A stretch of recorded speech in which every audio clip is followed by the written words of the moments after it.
એમાં એક વખતના સમય બરાબર ગુરુદેવ આશ્રમમાંથી બહાર ગયા. પ્રહલાદને કહે છે, પ્રહલાદ તું ભણાવી દે બધાને. ભલે ગુરુદેવ આપ જાઓ. ગુરુદેવ ગયા.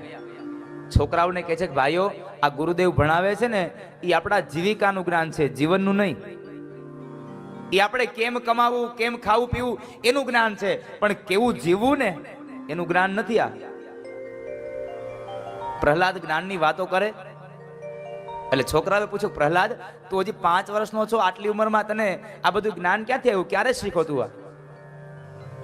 પ્રહલાદ કહે છે કે તમને ભાઈ લાગે છે મારી ઉંમર 5 વર્ષની છે, મારી ઉંમર છે 105 વર્ષની, કારણ હું 100 વર્ષ સુધી મારી માના પેટમાં રહ્યો છું. અને જ્યારે મારી માના ઉદરમાં હતો ત્યારે દેવર્ષિ નારદના આશ્રમની અંદર મારી માં રહેતા હતા, અને મારી માં જે જ્ઞાનનો સંદેશો સાંભળતા ને એ જ્ઞાનનો ઉપદેશ મને મળ્યો, એટલે હું તમને સંભળાવું છું.